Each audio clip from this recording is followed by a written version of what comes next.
tell you about your makeup air units today. You have one downstairs and then U1, and this is makeup air unit 2. This is the smaller of the 2 units. This one is nominal about 8,000 CFM. The one downstairs is about 10,000 CFM nominal. It's a constant volume system. So basically the fans are going to start up, run at the same speed. They're not going to modulate to any building static pressure. And the exhaust fan is a little larger than the supply fan. It supplies about 7, 8, 9, 10,000, depending where it's balanced. CFM, so the building is always exhausting a bit more out of the building. It's putting in slightly negative. So basically you got the split in half top to bottom, both units. Right here is on the bottom, your supply air comes in through this bottom ductwork through, and then your exhaust air, which is the building air, sucked out of the building. The return air is going this way through the top and out this way. So it's fresh air coming in the bottom, exhausting building air out the top. We're making up fresh air to the building. Each unit has these dampers over here. They're a spring-loaded damper. They have to make before the unit will start, or you'll have the in-switch alarm that the damper didn't make. They're not modular. They open up full bore. They're a sealed blade. I mean, they're an opposing weatherproof 100%, about a 99% blade. They're real nice.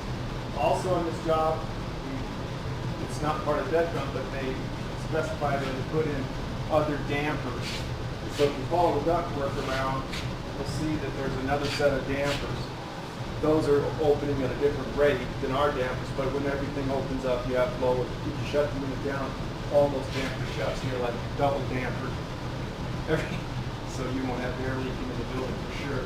Something we're going to have to ask Aaron about, if we can disconnect those over there. Because like you said, these right here are on a time delay. Those aren't. So when it starts up, we're hearing this woman. Well, it doesn't have any air. Yeah, it's sucking like a freight train, and then all of a sudden it just relieves itself. When they open up, then it just slows down. Now on each side you got these bolt-on panels, and then there's these quick releases on the other on certain panels like this to access like this exhaust blower. Let's talk about the blowers first, I guess. Each blower, it's a direct drive. That's a good thing for you. You have no belts to worry about.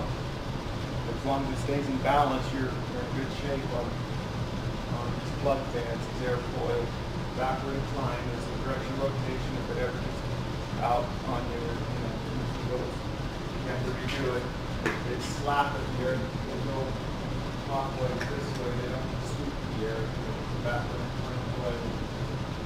And they have a nice shock absorber system, and they have these installed with those bearing grounding systems for EFD motors. You don't see them on there. It's internal for that motor. So, And it's got grease or something? no, they don't. The brain part of the bottom, they're not even a part of the top. I will double check, but I do not think we're going to be greasy. You have your MERV 8 set of filters on top and bottom. You can get to the bottom ones. See each door. There's doors. You don't have to take both the covers off to get to everything. You can get to the other side around here. You can come around as you walk around there. You can open the doors. You can see, grab the filters through a set of handy doors. Slide filters in and out. You have to come from this way, like here. They're all sitting in these racks. There is a pressure drop alarm across the filter, but don't depend on that. Always check the filter. It's set at about 0.5 inches. There's an alarm for the dirty air filters. Plus, you have a set of gauges over here to actually read. It's a runner. Yeah, this will show you the differential across them. Okay. And back. Well, the only thing on the other side there was the belt, the cogged belt for the the wheel, it's in a transmission it shouldn't really need servicing for 600,000 hours or so. I mean, it's in a Bay oil bath gearbox. Okay. And it's just, you can go over there and look at it. You can walk around I the saw unit. that belt. Is that? Yeah, that's one of those Gates cog belts. Okay. And there's a whole set of instructions on that about pulling that apart if you ever have to change it, and then tightening up the link. You know, there's a whole section on that. Speaking of the wheel, let's look at the wheel here. See, While we're standing here, can I interrupt you? If we need to get in there and work on anything, is there any special shutdown procedure for the VFDs? well, if you're going to get into work, I would always, on film, tell you to power the thing down. Don't ever take the chance of getting caught in there. But right now, only thing I have holding this off is this blower switch. It's hot. Everything is hot right now, so it's all lit up for you. But if you're going to get into work, just go ahead, kill the power. On a power failure, the thing should shut down, and when you reset, it should So we don't have to do any rebooting? No, here? it's Okay. yeah, it's looking for an analog signal from my unit, and it's looking for a closure on the prints. There's these relays are 2, 3, and 5. One's for the wheel, 2 for 1, 2. Okay. And those relays close the start switch Okay. that's wired in on the VFD. Okay. Yeah. So. Yeah. Sorry to Yeah, interrupt you. no, that's good, but yeah, I'm always hot dogging it, but yeah, you definitely kill the power if you're gonna get into something. But on the wheel, speaking of that wheel and the cog to belt and all that, this wheel is a heavy aluminum wheel. It's huge, and I mean, it's very efficient. It's one of the best on the market. And sometimes you can disassemble wheels and take them out little pieces at a time. This one is a monster, and the instructions will tell you not to soap and water wash it. They say you can lightly blow it out with air, and if it really gets dirty, you can use some hot water on it. They don't recommend using the soap, but that'll be in the instructions too. And it has its own purge cycle on it, where it has this little plate here that kind of sticks down to one side. And what it does, it causes a pressure differential. It's always back flowing through a little section of the unit. Watch your head. It always sends. There's a cut sheet on that. It's always moving a little bit of air backwards through a little section of the wheel to kind of blow any dirt and stuff out of it. And they claim with these big holes, it shouldn't plug very often. And it has a 4-layer seal in there between top and bottom. And yeah, these wheels are something else. And it has a detector of the speed of the wheel. And if the outdoor temperature falls really cold, well, let me start from the beginning on that. We'll talk about how it defrosts itself here in a minute. But anyway, back here is your heater section. It's called the preheat. So this is that, remember the bottom was the outside air coming into this unit, going over the bottom half of the wheel and going into the building, and then the exhaust gas is coming, or the exhaust air is going out this way. So the room it might be 70 degrees in the building. Well, that 70-degree air heats the wheel, and as the wheel rolls around, it transfers that heat back to the cold air coming in and warms it up. And the preheater, believe it or not, is set at 10 degrees Fahrenheit. So we don't even turn the heaters on unless the air is less than 10 degrees Fahrenheit, because this wheel's supposed to be efficient enough to, well, I mean, you turn the heater on at 10 degrees Fahrenheit. The wheel turning by itself will do the job. It'll bring the air up into the the 50s. We have a lot of time at 10 degrees Fahrenheit. So. Yeah, I know, Gunnision. That's like 10 below is a better, 20 below is a better averaging. But see, now the heaters preheat, and so at 10 degrees that starts cycling off the heaters, which were on the other side there, and we can go back over and look at those. But those are modulating heaters. There's SSRs, solid state relays, are pulsing off of a temperature sensor in here. What's the DAT when it's on? What's the what? The DAT when it's on. Discharge air temp. Well, the pre-discharge air temp, it holds the heater to 10 degrees Fahrenheit, but So it's only trying to bring up negative 20 to 10. Yeah. It's not. Yep. Whatever it only brings it up no matter what it is. It's the heater does not even run, and if the heater gets to 5, it kind of sends off an alarm. The preheat air is below 5 degrees. It has an alarm that it's getting cold, but it stages up the heat to do this. There's like 4 heaters in there, 28 amps a piece at 460 volts, so they can. It's a lot of heat. But those heaters, and then the fact that the wheel is a big heat sink, it's bringing the temperature back up to the 50 degrees, 55 degrees, whatever the set point was in the building, the spec. See, this doesn't heat air, it just preheats. It's just tempering air, bringing fresh air into the building. So it's got 4 stages of heat. yeah, but see, they look at the temperature of this discharge air, and then it starts pulsing them, and it springs on 2 banks, bam, bam, and then it Whatever brings on it the other is. 2 banks. But it pulses them off of an SSR. They're not just on, off. They actually. I'll show you the other side over there.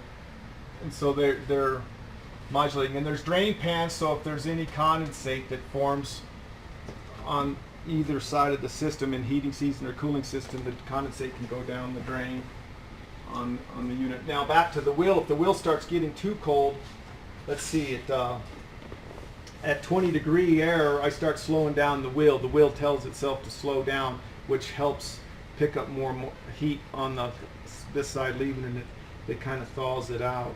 And if it gets too bad, everything goes, we have alarms for low temp, freeze stat, and all that kind of stuff. But I imagine here in the winter, this heater's going to be going quite a bit. It's surprisingly low number of hours. Really? We all notice when it gets super cold here, but yeah. Yeah, you're kidding me. To clean that wheel? Down here. Yeah. It's not that You bad. clean it from, doesn't matter which side? Just when Well, it's I bad, would- it's for like 4 days in a row. Yeah. And It's- you remember So, that. yeah, the airflow is this way here, so you back blow this way, and it's this way here. But see, it does. You're just blowing it, because it Right. rotates. Right. See, this is marked exhaust sign. That's supply air. I'm saying just use water, spray Yeah, it? yeah, And and just let it comes in dry this out. pan, or you Yeah, well, got a see the pan drains. that too? See the drains. So, I mean, they're on this side Yes. cleaning? Yeah. So you're gonna have to spray from this side, and on this side you have to spray from that side. Okay. But that's the last resort. They say just try to blow it out and Just compressed air? yeah. Okay. It's, you What know- sort of pressure? What's that? What sort of pressure are you talking about? Well, not hard enough to bend the fins. There's a panel in the. Good answer. I would keep anything under about 50 pounds at start. I mean, you don't want to. They're pretty tough. Yeah, but it's metal. But you don't want to. Yeah, I would start even lower. Start at about 20 and see if you can get it to push through. Because I mean, flow goes through there.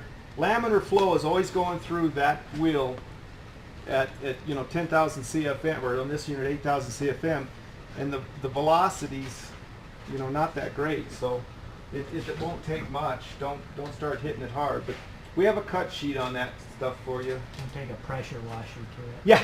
Yeah, with a soap solution. Can you, They say can you do actually not. see through those things, or I mean, Yeah. or do they kind of weave back and forth? Well, they're not quite parallel, but can you see my light? Yeah, I do. Just Yep. barely, yeah. Yep, because it's got a kind of an angled flute, but not much, because it's not much of a restriction. Right. Okay. John was saying the So yeah, they claim that's really hot stuff. So What's that? The biggest issue we see with these is cottonwood and leaves and anything getting in on just the pre-filter of the outside air coming in. Yeah. And suddenly your whole building feels like it's out of pressure balance, and it's because your exhaust air is fine. There's no constriction there from inside the building. Yeah. But that outside air filter gets completely clogged. yeah, or even your screens on the out. And that's the thing. You'll change the filters, and you can have grasshoppers and cottonwood seed just all over the wire mesh on the outside. So Oh, yeah, the intake one. yeah, the intake. So yeah, definitely Yeah. keep an eye on those both and just make sure there's nothing in there. Yeah. Or our spring dust Yeah. events. Those are bad too. And let's see, if you want to see that heater, and then, well, let's stay over here for a second, because here's the power side. Here's the controller. We go over the controller.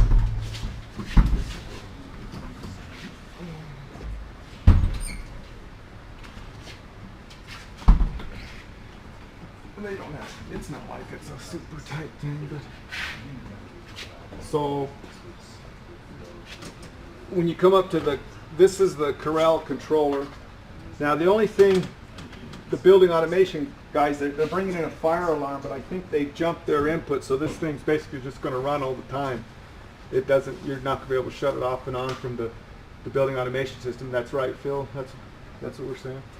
So if you, you'll come up to it, and if it's in alarm, this light will be lit red, and then you can hit that alarm, and then you can scroll down, you can see what it says, what it's off of, what is the fault. It'll say VFD fault, freeze stat, froze, a low temperature alarm. There's a lot of alarms that'll self-clear, that if they're on, they'll come on and they'll self-clear, they'll restart. But let's get out of here. Escape. And then this is a really nice, this go to the message screen tells you what the thing's doing. It's really handy. And blowers, see, it told me right away, but if you walk up and this thing's off and somebody else will change filters, left the switch off, you're the next guy on, and you go, you don't got nowhere. You walk up, just go to the message screen, it says blower remote switch off. You don't have, you can see that. And it says blower off, supply, blower off, it's occupied. And next wheel cleaning, that's where it forces its own wheel cleaning, where it kind of slows down and blows it, does it is 3 hours. It only does it for about 10 seconds. It's 3 hours and 59 minutes. But anyway. That does that every 3 hours? Yep, about every 4 hours. So anyway, I'm going to turn the blower switch back on. Now it says startup delay on. So it's going through a self-check, and then it says exhaust damper is opening. So if we go back there, we'll see that damper starting to roll. And you hear, so that one opened enough to make. And it's got an in switch. Yeah, that it tells them. See, now it says outside air damper is opening, exhaust air damper is opening, and the blowers are still off. So this is supply blower, this is exhaust blower, and this is the wheel. Number 3 is the wheel. So now the exhaust blowers, since it was the first to get opened, is in switch is made, and now it's starting to ramp up to the setting. It's a constant volume system. It's just going to go up to its RPM and go. Pretty simple. I mean, it can't get any simpler. There's no modulating. What that noise is these dampers are not making yet. Well, that's kind of a shocker. It's got to pull through every gasket there is, huh? Yeah, pull that other door shut. That is a lot of pressure. It's going to take some ducting down and put that fixed.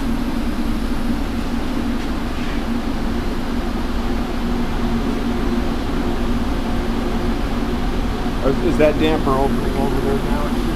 It's going to explode. What's that? It's all going to explode. Yeah. Boom. Explode or Oh, implode. that boom was the door. That slide shut? Slam it shut. Yeah, that's all that boom was. But all this air getting sucked in. Remember when we had that damper stuck over at Public Safety? That one was 3 times wide. It was scary. Tyler's plans go in there, Yep. shredded. Kind of waiting for that damper to open up. They could be putting a lot of force on them too. This one here, is this one of them? Yeah, they're both closed. Well, they might be getting so much suction pressure.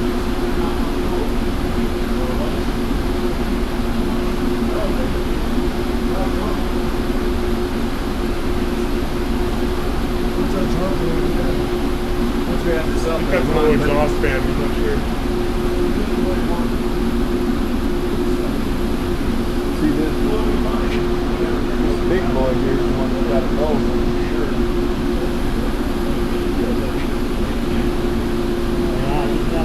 So now your Valipy wheel is on, speed's 100%, and it's going to run unless it goes into a defrost situation. And then out of the messages, you go to the blowers that are in auto mode. You can either turn them off or auto. Then there's sensors reading. You can read the return air sensor from the building. They're starting to open. Is that opening now? Yeah.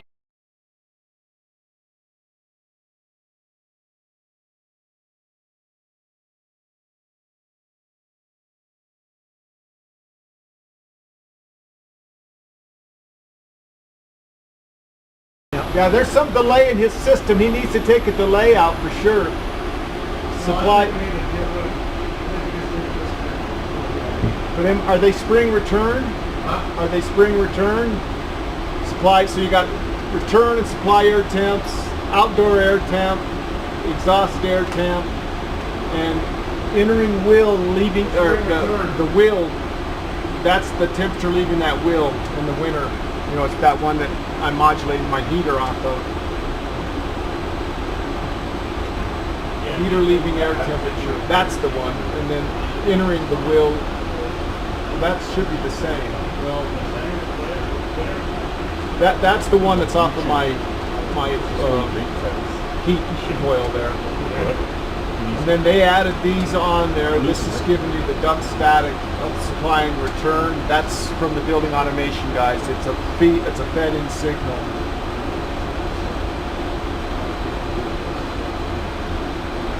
So that's the exhaust wheel lead. See, that's on the other side. That's the exhaust wheel leaving air temperature. So you can, and this one's the heater that we preheat the outside air. And so between those and the exhaust air and this outdoor air, you can see how efficient it is, how it's getting, because that'll give you your delta T across outside air, and heater will give you the delta T across that preheater. You know, and in the winter, that thing's just going to hold 10 degrees. 10 degrees? Yeah. But you can see how efficient it's running by looking at that. We got all those on our graphics too, all those readouts. Are you picking this up now? Yeah, it pushes all those to the Do you have graphics. comm to this now? Yeah. Now we can't tell this to do anything, but we can see everything it's doing. Okay, so you can pick up my alarms? Yeah. Great. Everything shows up. Yeah, because I was testing alarms earlier. It's like some of them for high temperature or low temperature, I don't shut off. Freestat I will, but just for getting below 45 degrees or above 100, I go into alarm, and you should pick that up down there. Yeah, I didn't look at the alarms, but I could see all the points on there. So. And then the set points, these you should never change. You shouldn't have to change anything. Change filters. Yeah. Change filter in the belt, keep the wheel clean. You know, the preheater, leaving air temp set at 5, static pressure set at 0.05 inches. Self-clean and then that static pressure, we're not modulating to it, so it doesn't really matter. Self-cleaning every 4 hours for 35 seconds. It slows the wheel down. And then the frost protection, like I said, if we go into defrost, the leaving air temperature gets that heater leaving air from that 10 degree set point drops to 5, or the exhaust temperature drops below 20. I start slowing the wheel down, and it modulates the wheel off the VFD. Otherwise, it's just doing its thing. So the real problems will be those 20 below days. You'll see what this thing's, if it's doing anything different. And those are your set points. In occupied periods, you're taking control of that. I think if not, I just leave them forced on. Yeah. But yeah, it's just forced on, and then you can turn it off through your front end if you'd like. Yeah. And then the service menu, you need a special code to get in there because it's got settings. I can get you in there if you want to slow down the fans for any reason. You can go in there and get to it. And it's got calibration of sensors and differentials on heat and cool, things you really shouldn't get into. Something we won't want to Yeah, get so into, if you go to it, ask for a separate password. So yeah, you can take a look at it, scroll through it, and real quick, we'll go over there and see. Now here you can see with clean filters what your pressure drop is. You can kind of get an idea as you go, as things start to get dirty, how they'll start to climb. I do have a dirty air filter switch for the outside air here, and this is the supply fan alarm. That's an airflow switch, and that's set up on the supply side. That's what gives you your alarm. It'll lock you out if it has no airflow going in. But this one's basically a dirty air filter switch, and then there's one over here. It's actually in the same compartment, but it's sensing upstairs. I marked it for you, outside air. You got an outside air filter and return air filters. They're on either end of the unit, but those are airflow switches for the filters. And it'll go into alarm and say you got dirty filters. It's a sensor. Yeah, it's a safety alarm. What is that? And right down here was your, it's the same area you're gonna see. This is the light switch. Turn the lights out to the cabinet. Right there. Okay. See, it's on, and then you're off. So when you're done working on it, you can turn it off. And you got a power outlet on it. So right now, another thing now you say, oh, the wheel stop. Well, if there isn't a 5-degree differential from outside air to supply air or return air, it stops. The wheel's not doing you any good if it doesn't have a differential to work with. So it's always looking at outside air and return air, and if it doesn't see a difference of 5 degrees, the wheel goes into economizer mode. So now if you look at the messages, it says the supply blower on, exhaust blower on, occupied modes, we're in economizer mode, so the wheel has quit working. It's just sitting there. Yeah, economizer mode, the wheels. The wheel's not moving. It's just because there's not enough difference between, because if you look back at our set points, or our sensor readings, return air is 71.2, supply air is 74, outdoor air is 73, exhaust air is 75. They're within. There's no use. Yeah, they're within that 5-degree band. There's no use running. It's not going to do it any good. It's just wasting the wear and tear. So, and you can kind of go through and escape and play with that a little bit if you like. Now in here's more of the same. This is the inlet power transformers, and there's your relays. You know, 1, 2, supply and exhaust, and then the wheel is the other one. There's the main microboard computer, and you got it over voltage, under voltage 3-phase monitor. Fire stat comes in there. And Jim, what would be a reason they would need to get into the real guts of it, though? well, if they're doing an electrical check every year for tightness of wires, and you should, yeah, and or if you're troubleshooting, you know, we got the prints, everything's basically in here, Okay. except for that electric heater. But I don't know how thorough you get on your PMs, you know, if you check tightness and stuff, or look for current wire, you know. Normally on those, not too bad. They're usually pretty tight. But, you know, Yeah, if you see but discolor. those relays, when they're lit up, that means they're running. Yeah, and then you see right here on the diagram. It has 2 ways like this here. Yeah, see here's your VFDs on the diagram, and then R2 is supply, 3 is exhaust, and the one that's out, R5, is the wheel, and it's not running now. If that was lit and the wheel wasn't running, then something's up. Right. You may But have. that's a command from the computer. This is the computer. So if it was, the wheel wasn't running, that was lit up, but the motor would still be running, right? Maybe a belt broke or something? Well, yeah, and you could, and then on the other side, while we're at it, let's go look at the electric.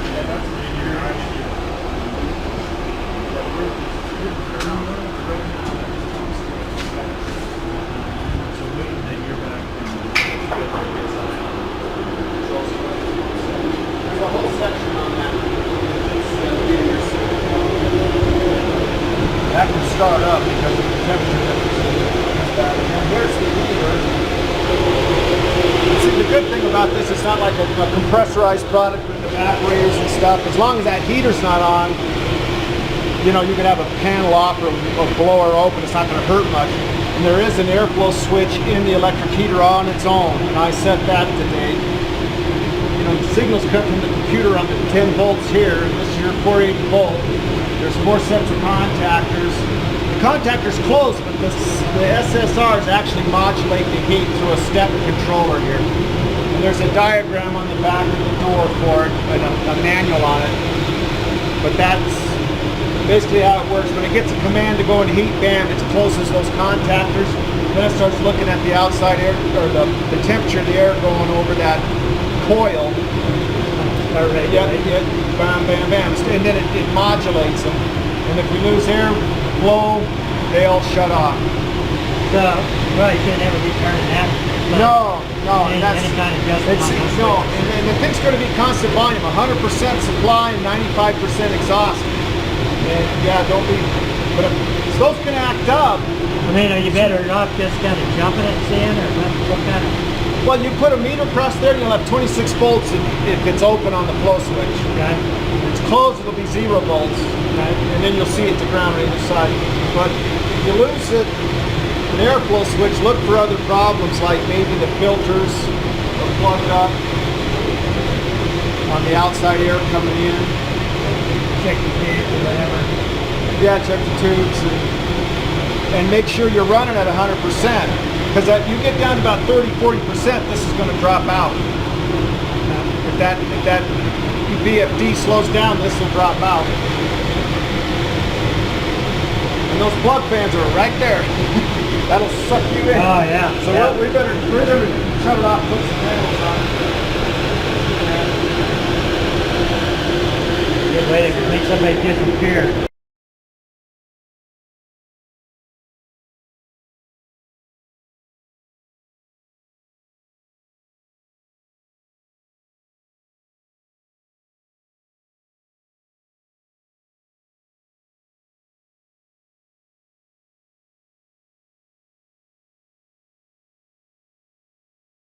Test fire safety to this or control guy when you wasn't even running, was it? They would have had to test fire safety or we wouldn't have passed their fire inspection. It has it. Shutdown or is Well, it I might exhaust test it again Yeah. No, when it's I good. close those panels. Is the sequence full shutdown or exhaust only? No, I think it's going to shut everything off. We're going to find out because I'm going to do it.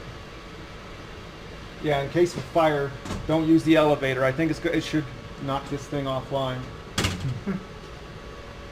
Yeah, those are those things. I'm going to get in there and do that in a minute. Are you gonna go? Yeah. Oh, if you want to play with it, though, go ahead. They're starting to close. So are they being controlled So by this here on the AC or program? by the unit? Yeah, well, it says scroll. It says menu, main menu. Scroll down for more options. So the down arrow key, and there you are. And then go to messages. So now hit enter. Yep, that's the enter key. I'm trying to kill you. That's the enter key. Okay. Scroll down to That's view. the signal to go because it's time to Pretty, go there. and then That exact signal should be going into and you can see why it's occupied, but the blower switch is off, and that just tells you. Yeah. And so if you reset the blower, it'll go in for another restart. But I'm gonna go put some panels on. So yeah, you can go through each setting now. To get out of that screen, hit escape. Okay. Yep. And now scroll down. Yep. There you go. That you always leave in auto, or you're never gonna run. Hit enter, and your blower's in auto. Now you can go. See, you hit enter again. Once the password. Okay. Now the password for let me get out of there. You want to leave that in auto. But if you had to change a set point, which you shouldn't have to do, but if you had to raise, say, that preheat temperature a little because it was a 20 below day and it was too cold, and you went instead of 10, you wanted to go to 15, Right. you'd enter 17 as the password. Okay. So, like, if you want to go down there, try to go over there. Escape. Scroll down go to set points. Not when we turn the fan on, when we get the signal. There you are. Enter. It starts and opens. Okay, enter again. At the same time, like, it's So it's really cold, and you say, well, I'm going to raise that to 12 degrees or something. I need to. So, Just go up? yeah, go up. See if it'll let you do it. Ask for a password. 17. Yep, yeah, yep. Now, how do I enter do that? with the same arrow keys. Go up. Don't hit down, or you'll hit 30,000 and something. Okay. Yeah, just keep going up to 17. Yep, keep going. I'll just keep on going. But don't hurry up. See how fast it goes? Oh, that's fast. You weren't ever any good at Nintendo or any of those. Up there, yeah, you just passed it. Oh man. No, I'm as Then bad as hit you. enter, right? Yeah, then hit enter. Password accepted. Now enter again to get your cursor over there. Now you can change that. Now hit enter. Done. Now you want to put it back to 10 for now, Okay. but that's. at least the night you're closing it. But that would be something. That would be one of the very few things you'd ever change on here. Well, I guess you could, in an extreme emergency, in hand, slow down the VFDs if it was really cold outside or something. you know, so you're not pulling so much through. And now to escape out of there, and if you want to see the readings, go in there, go ahead and hit it. And, So is this something you would use well, for this program? if you go all the way out, yeah, that just tells you the program version number. If you're on the phone with Dectron and they want to know what you got, Oh, okay. you can say, you know, I'm having trouble with this unit. They might say on the phone, what's your program version? You can hit that. Yeah, for you, Dad, don't. See, that goes down to that Corel board down there, that motherboard, that PC. This is a terminal display. It just reports what you do and it displays back. It's just a terminal display. Okay. So.